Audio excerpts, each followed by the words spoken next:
Hey everybody, welcome back. If you're just coming from the last video, this is part two of the web architectures session. So basically what we've covered so far is just a brief history and me being constantly amazed at how crazy the web has become.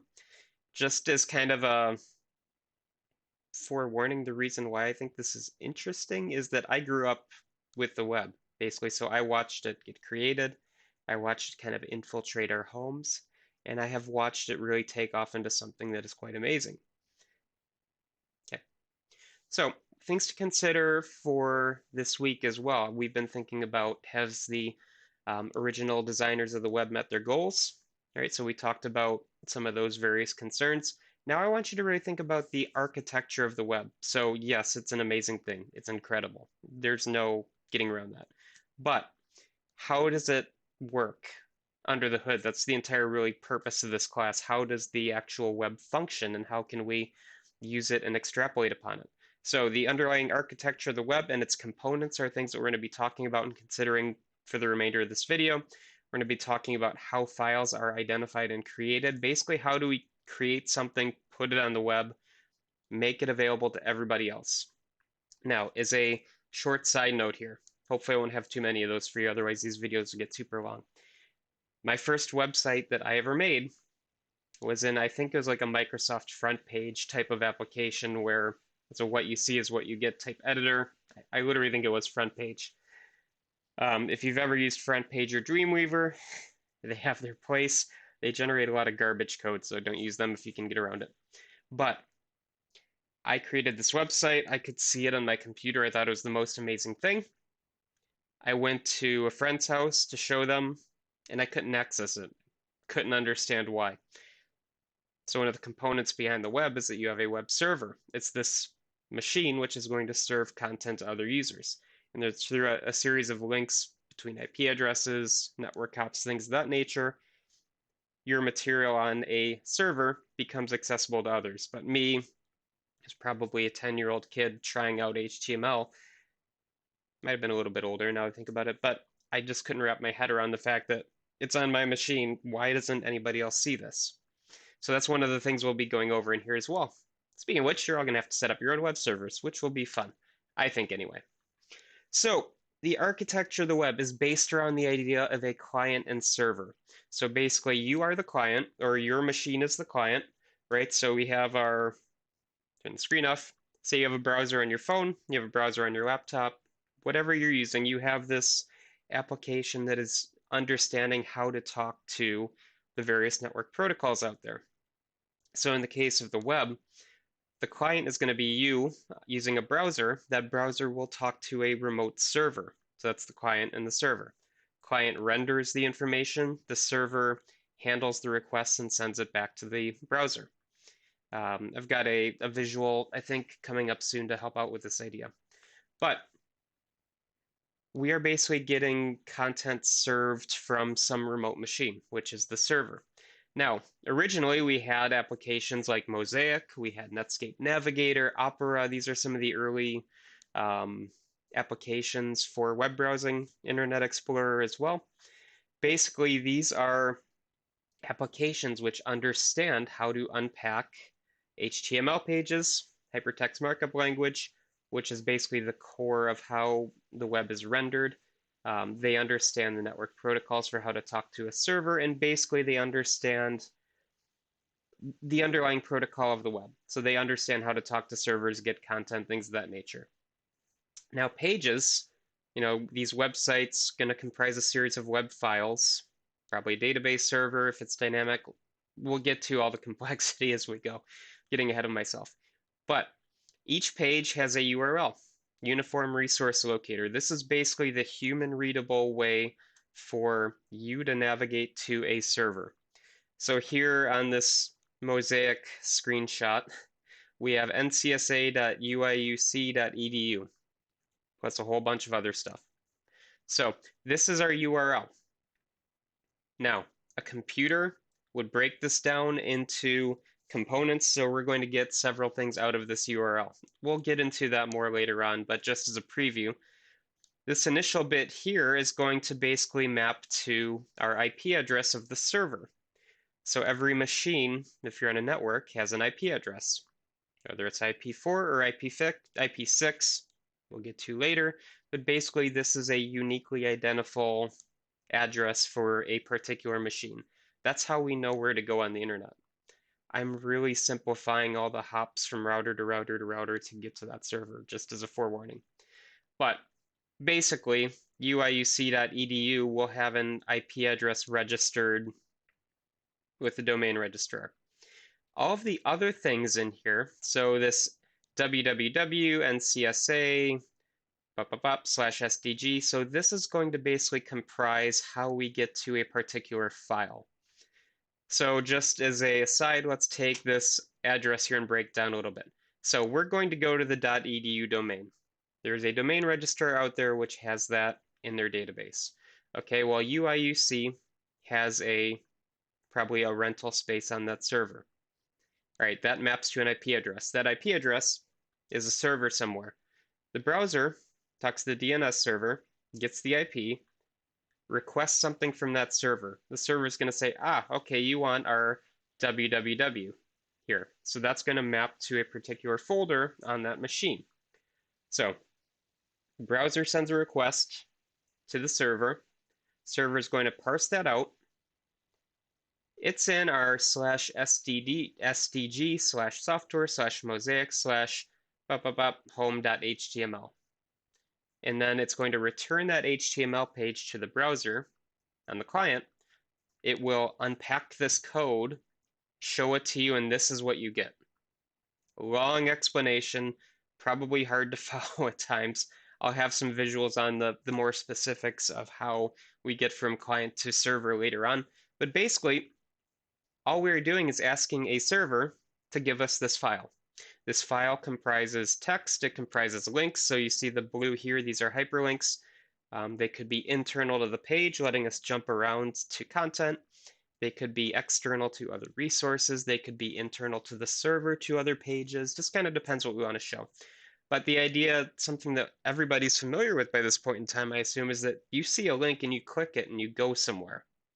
That was a big new idea when the web was in its infancy. Again, consider, just to kind of pull us back a little bit from a historical perspective, you were sitting at your computer in the late 80s, early 90s. You have used it for word processing and games, spreadsheets, depends on your age and what you use it for, I suppose. All of a sudden, this machine, which I've only ever used by itself, can now talk to any machine in the entire world. Again, this is a mind-blowing concept for that time frame. So, a bit more, rather than waxing philosophical, I suppose, we're going to use the web to build a series of websites. So each company will have a website, people can have websites. You know, as they became more and more common, you start seeing more personal websites pop up. But basically, it's a collection of pages. All right, so these pages are going to be based around this idea of HTML. All right, we're not going to spend too much time with HTML, but I'll give you a bit of a refresher or, you know, a bit of new information if you've never done it before. But these pages, so these websites, are going to be a collection of pages. And what do we do if we have a collection? Well, we should make sure they're related in some fashion, right? Now, there is no requirement for this. Each of your pages could look wildly different. It's up to you, the designer. Obviously, now we have some guidelines for how things should look aesthetically, content-wise, how we put things together, but again, keep in mind there's no restrictions. You could have your home page look completely different to your about page or something like that. But they should be related so people browsing to your site know what they're getting. So the content should all make sense. The aesthetics should look fairly similar, right? So all your fonts should be the same. All of your color schemes the same. If you're using images, they should all look fairly similar to each other. Basically, you know, we're going to have this grouping of information which should make sense, right? And then the architecture should also be related as well. So we should have everything, you know, in a similar setup. This is a bit much to unpack right now, but we'll get to that. One bit of an aside, so we've been talking about linking, right? So we've been talking about how we link pages together. This idea of a hyperlink is incredible. Um, the entire web needs to be hyperlinked. But if we go back to the 90s, there was this initial idea of a web ring. So I don't know if any of you have ever heard of this, or if I'm completely dating myself at this point, but a web ring was a collection of websites. So remember, a site is basically going to be your collection of pages. So you go to efredericks.net, here's my home, here's my about, here's my activities. That's my website. Each of those is a web page. A ring, not as common anymore, but this was a way for sites to basically share visitors in a way. So if I would have, say, efredericks.net, which is my homepage, I would link to maybe a colleague's webpage, who would link to another colleague's webpage, who would link to another colleague's webpage, who would link back to me. So you basically have this ring of websites where I could go here and I'm interested in similar content. So I'm going to click go to the next site in this ring, and it would take me to another faculty members page, for instance, or another one. Our sites, our servers may be completely different, but we have now linked our pages together. Now, why is this interesting and why do you care about it? Well, basically the idea is back then there was no search. Okay, it was really difficult to find other people's web pages.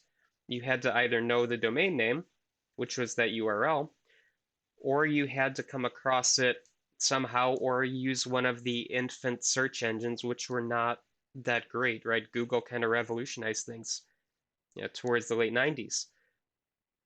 But basically, this is how we get people from place to place to place, was this idea of a ring. Now it's kind of fallen by the wayside with the advent of search, but it's an interesting footnote in history. Okay, so getting a little bit long here, but let's kind of get through the rest of this. So what is a web application then? Because we have websites, we have web pages. An application is generally going to be a dynamic site. So most websites by themselves tend to be static in nature, meaning that you write HTML code, you write some CSS, cascading style sheets to make it look pretty. You drop your images in, you have your website, it's done. It doesn't change. If you want things to change, it needs to be dynamic, meaning that it's probably going to be a web application. Now, this means it's probably going to be fed by a database or some kind of file system. You might be using various scripting languages to basically render different content based on what the user wants. They're more interactive, right? Very common these days, not hard at all to implement, and there's a lot of great tools out there to help us along the way. So if we are going the application route, it's still a client-server architecture. So your client is still the browser. If I go to, I'm going to use my website as an example again. I might as well just pull it up because I keep talking about it. Um, so if I go to my site here, so here is, my homepage, my list of publications. Don't read those. You don't have to. Things that I've done. Basically, this is my website. Each of these is a web page, right? Now, this is actually a web application because it is running software that dynamically renders all of this. I don't have HTML that specifies each of these pages. This is rendered in a separate thing, saved in a database, and then shown to whoever the client is when they visit. For me, this is WordPress, which makes life easy, more or less. But it's dynamic. Now, the nice thing here is that I don't have to add a separate application to access my content, right? I don't need a phone app. I don't need something downloaded and installed to view the site. I just use the browser. It's still technically an application. So, what do we get out of this idea of a web application? Well, we don't care about your operating system. We don't care about your system architecture. It doesn't matter, right? The browser is going to be independent of that, and I can render it the same to everybody. Gets to that idea of heterogeneous goals, right? So, second benefit, if I have to update anything, the client doesn't need to be updated. Think about all of your enterprise software types of applications.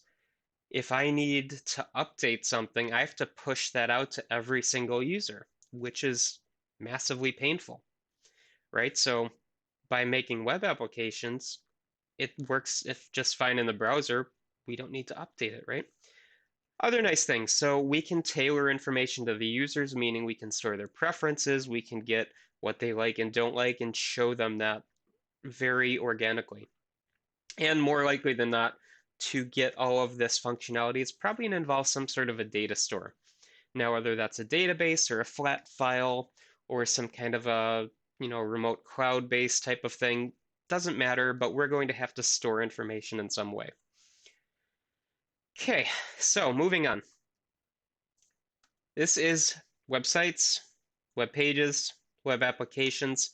Now let's start getting a little bit closer to current times. Now, this is 2004-ish, still quite a bit of ways, but you may have heard the idea of Web 2.0, and we're kind of getting into Web 3 right now, which is something completely different. That's blockchain based. But Web 2.0 is when you start getting user collaboration. This is when you start seeing bubbly gradients pop up. That was the aesthetic of the time.